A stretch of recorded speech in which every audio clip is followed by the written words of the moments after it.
What's up, guys? I'm here with my good friend, Phil Benito. We used to bang bars back in the 90s, known him for a long time.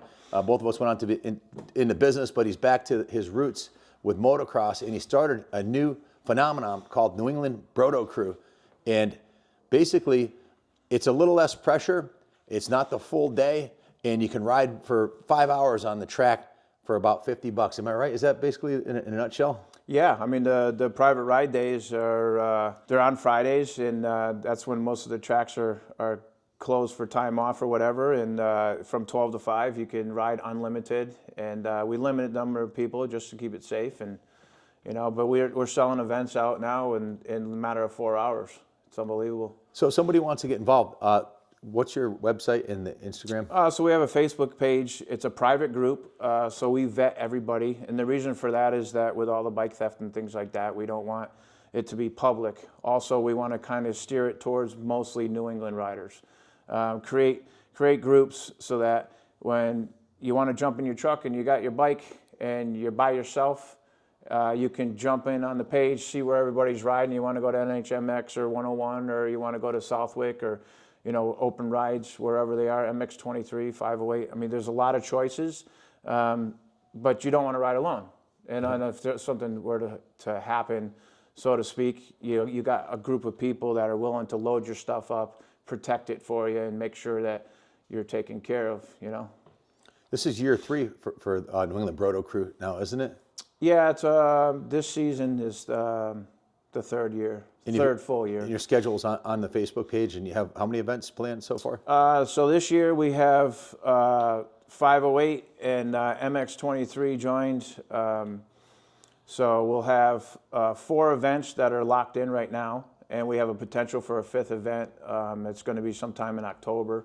So what we do is we announce the event at the beginning of the month, and then that's basically like the go flag, so to speak, and then everybody signs up. It's first come, first served to make it fair for everybody, because the group is large, so and we have to limit it to a certain amount of riders. So, how many guys can sign up for an event?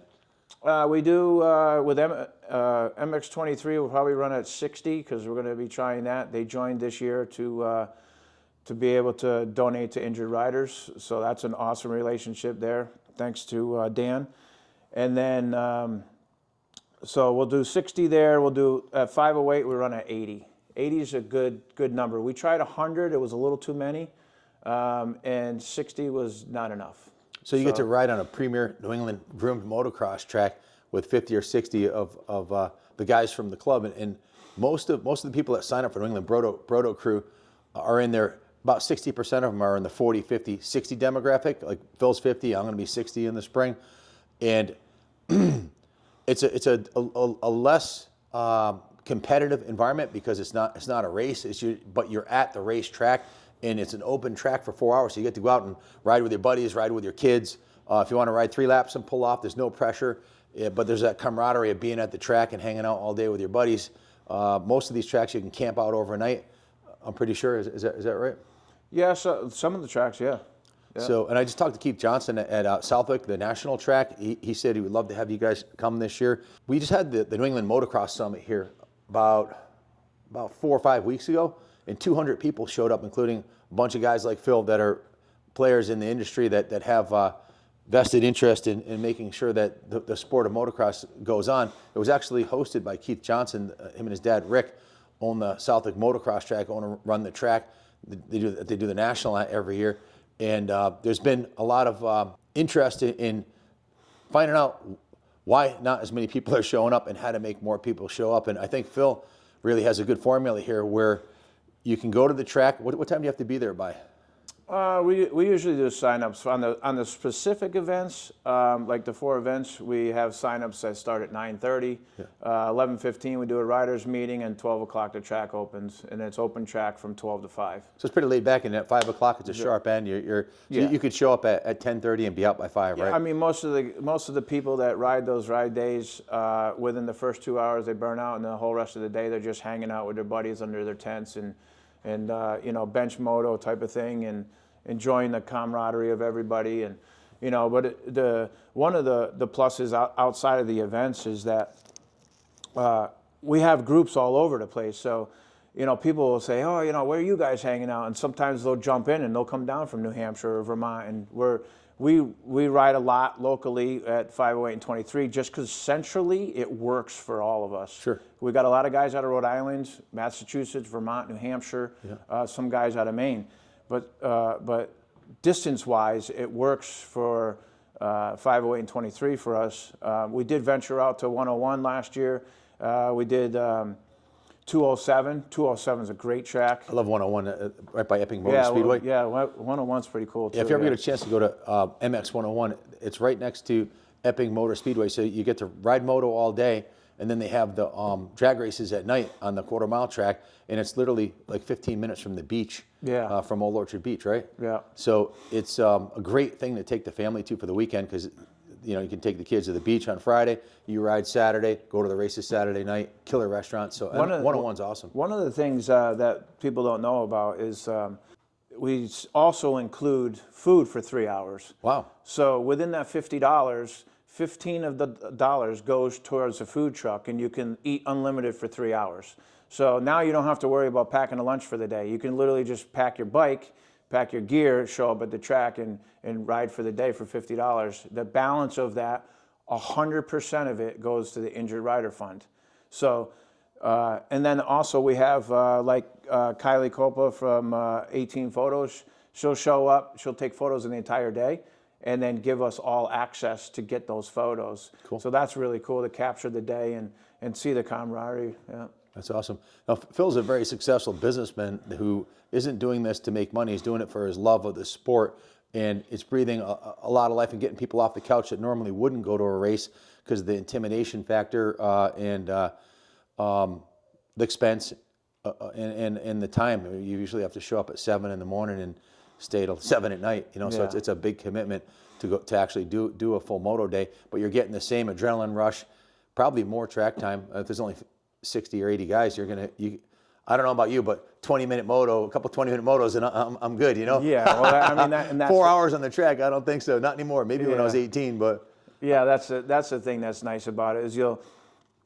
also get a natural wave to it too. So like there's all different levels. There's from little boys and girls riding in the 15, 16-year-old age, 12-year-old age, all the way up to 67-year-olds. But there's also mixed in with that, there's some pros that show up. Yep. So you'll get the Travis Delnicki or Fortin or some of these other names. They'll show up for the day. Billy Ainsworth, he's been to a few of them. Yeah. So there's a bunch of guys that jump in. But what happens is when they see the faster guys go out, they want to watch them. They want to learn something from those guys because they're super fast. So they kind of just sit back, they wait. They let those guys burn off their 20. They get to watch them trackside, have their sandwich or their chicken, and then they go back on the track. That's awesome. What inspired you to start the Brotocrew? So it started because of there was 12 of us in the group, and I was like, I kept going to the track, and I just got involved. I bought a bike here at Kaplan. And I bought a 2017 FC 250 bone stock with 0.7 hours on it. Yeah. I bought it from you and your son, and I got back on the bike for the first time in 15 years, and I was super nervous, and I went with one or two of my friends, and then it built up to where we had a small group of 12 guys, and we would always text. And I was going to these tracks with my friends, and I'm like, we're sitting there trackside, and we've got the tent set up, and we're all underneath like this little family, and I'm looking across, and there's guys and gals by themselves. Yeah. They got their truck, their bike, and they're sitting literally behind their vehicle by themselves. Yeah. And I was like, it would just be nice if we could start to bring everyone together so that they don't have to sit alone. That's awesome. We all love the sport. We all have a passion for it. It's a great community, and the more intersected we all are, the better the support.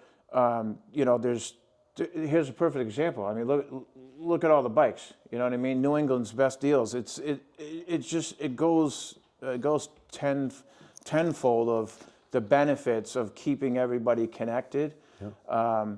And then then at the end of the day, to do something great for somebody that they can't pay their electric bill or they can't pay for their oil because they went out and did what they loved. They hung out with the group, but they got busted up. Yeah. Unfortunately, part of this sport is kind of dangerous. I'm healing up from I pulled a tendon off of my, tricep tendon off.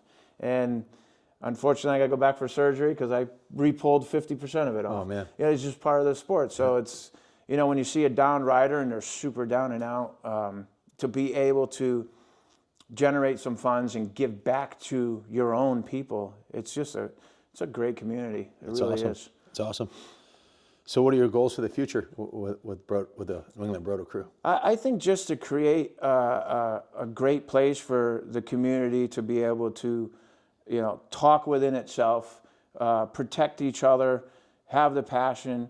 Of course, there is a little bit of busting, what I mean, that goes on with the group. And, one of our good friends, Gary, he loves his Suzukis. They're still Kickstarters, and, someday they'll come around. But and I think just consistency. So everybody's already wondering what the date is in April. Yeah. You know what I mean? And to make it fair, I don't announce it till April 1st. Yeah. That's so, but I'd like to have it where we could travel a little bit more. I'd like to try to share with other tracks the experience, meet other people, because some people just can't get away from their local area. Yeah.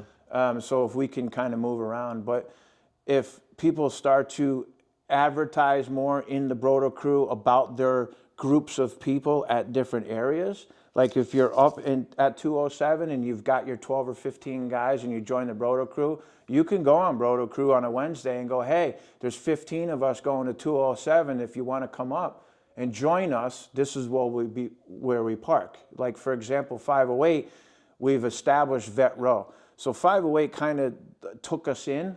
So that's kind of like our Brotocrew home, so to speak. But we have an entire vet row, we call it. We have to actually expand it because we average anywhere from 50 to 70 riders just in the one area. So now it's like it overextends where the parking is and it gets a little tight. But yeah, so just consistency and just a great place for people to go and be able to communicate. Because it's a closed group, in order to, you don't just go on and sign onto the Facebook page. You have to request to be on it. Correct. And there's a lot of fake accounts out there, so everybody in the Brotocrew is real, and it eliminates the bike thefts that you mentioned. You touched on a while back. People are showing up at the races and putting trackers on people's vehicles when people have the nicest bikes and following home and stealing their bikes. That's a real thing that's been happening in New England. And I think having it being a closed group of 80 or so riders, that everybody knows everybody else, that eliminates a lot of that. And people, you don't have to worry about locking your truck doors every time you turn around, or worrying about your teenage kids or anything. It's like a big family. And the pressure, there is no pressure to perform because you're just there to have fun. And that's really what we all started riding. We all got good enough to race because we're having so much fun riding. We just wanted to ride until we're out of gas, right? Yeah. And then it turned into racing, and then you get competitive. You made it all the way to the expert level. So at that level, you've got to perform. You've got to be on your game, or don't even show up. And this takes that competitive nature away. Although if you want to go battle with your buddies out there, you can. But if you're there to just ride, there's no pressure. And no pressure to perform, and it's more of a helpful environment because nobody's trying to kill each other for a plastic plate, #1 plate, or a championship. So it's and the sport needs, like when the J-Day series came aboard many years ago, that motocross was doing okay, but it got diluted a little bit because there's like 13 different clubs in New England that race motocross, and instead of having 2 clubs, there were 13, so now you'd only have 4 or 5 fast guys in each group. So the J-Day series, when it showed up, it was a little less competitive. I think people be riding in jeans and older bikes, and it didn't seem and no one can tell who's in the lead after the first lap on a J-Day event because they put like 150 guys on the track, and the tracks. J-Day is basically a motocross track with a 1 or 2 mile woods loop. So after 1 lap in, it's total chaos, and they also have a couple other cool features for the spectators. But what do they call it? The real hard, the lane where you crash in J-Day? I'm not too familiar with It's that. like a spectator section where Yeah. you can go around it, but if you go through it, it'll be 20 seconds faster, but you got a 50% chance of crashing. So, but it's pretty cool. So I think the sport needs more people coming aboard, more people coming off the bench, more people getting back into it, like you after 15 years off, and me after taking a lot of time off. I came back when my kids started racing 20 years ago, but it's a really cool thing that you're doing, and obviously, if you're selling out for the events, it's a great formula that's going to succeed. And now there's over 500 members, so it's like, I'm sure we'll sell out in 2 hours. You know, it's just as fast as I can process the people that say yes, they want in for that event. Yeah. And it's amazing too, because naturally, 4 or 5 days before the events, you'll see people drop off. They can't make it, unfortunately, and literally we'll fill the spots. We'll fill the spots in hours. Yeah. One of the great things we did last year too, which is really cool, is we did trackside support with Factory Flory. So we joined up with him, and he's got a big, huge trailer, and he's got extra tires and tubes, and because if you plan to come, say, from New Hampshire, and you took the day off from work and you wanted to join that event, or even on just a regular random practice weekend, and you got a flat tire and you only got one bike, you're out. Yeah. So now what do? You got to go around to 5 different trucks. You got to try to find a tire. Who's got a tire? All that. You don't have to do that anymore. So he goes to the events. He does trackside support, which is great. It helps guarantee that they're going to get some type of ride time that day. Or if you fall in a corner and twist your bars up a little bit, you can get them adjusted and stuff like that. So that's pretty cool. It's awesome. It's like there's so many people returning back to the sport. That's key. That's key. Yeah, that's huge. It is key. It's good. It's good for all the dealers selling bikes. It's good for the people themselves to be able to have a way to just put the cell phone down, put down the stresses of life, and jump on their bike and go have fun. And it doesn't matter what level you ride at. We have guys in the group that they're doing, say, 2 minute and 10 lap time. Then you got guys in the group doing a minute and 50 seconds. And you got the pros, got our buddies, and they're doing, 140. So, you got all different levels. But the most important thing is that everybody's having fun and they're supported. And that's what's great about the community. It's self-supporting, and then if somebody does get hurt, like we said, 100% of the money goes to helping people. Yeah. So now everybody wants to be involved, because now they're like, why wouldn't I want to spend the money? I'm going to either go to this track and pay $50, or I'm going to go to this track and spend $50, but it's part of a group, and now I can help somebody. If you want to get off the couch and get involved, I can't think of a better way to do it than through this group. There's nothing worse than showing up at one of the tracks and doing a gate drop, and you haven't raced in 10 years. You're gonna be riding over your head, and that's how you get hurt, because there's a pressure to perform with everybody watching. So you're much better off going to an event like yours, and it's different than a practice day where there might be 500 people that show up and it's controlled chaos. Yeah. This is a smaller group that's reserved the track, and you're gonna have the support of Jeremy from Factory Flory, the technical support. There's plenty of guys to help you out with bike setup or get you around the track, follow them around the track, see how to clear that jump for the first time. Yeah. That's the kind of support you're going to get on a day when it's not about winning that plastic trophy.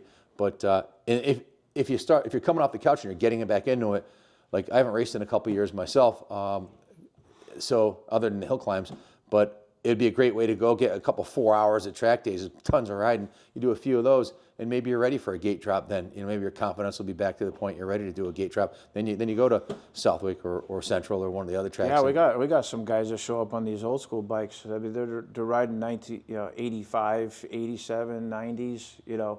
All different types of old school bikes, and it's awesome to see the two-strokers out there ripping around and doing their thing. But it's even cooler to see a guy that's like Todd Amaril's dad. I mean, he's I think he's 72, 73 years old, and he just picked up a bike. Yeah. You know what I mean? He's going to go at it in 2025 and get some ride time in. And they just see some of the legends in the sport just still picking it back up and going back for it. It's awesome. So you monitor and manage the page, the New England Brotocrew Facebook page. So if you want to get a hold of Phil, message him there. Try to how do they sign up? They get if they're requests to sign up? Yeah, so I vet everybody, and the reason for that is like we talked about earlier, is the whole thing with the possibilities of being able to track through Facebook to find out where people are keeping their bikes so they get stolen. But I vet everybody, and if I'm not too sure because there's not enough connections, I personally know about 350 people of the group as it is right now. I've met them either face to face or I've talked to them personal and through conversation. But if I don't know, I'll post it up on the page and go, does anybody know this person? And if there's someone within the page cannot vouch for them, then they do not get accepted to the group. So not only personally vetting it, but the N.E.Brotocrew, unfortunately, there was a page that I started because I was new to all this stuff. There's a picture of a Suzuki. That is the public page. That is not the group. It's the group with the black background with the N.E.Brotocrew in white. So just when you go to look it up, it's N.E.Brotocrew and black background, white lettering.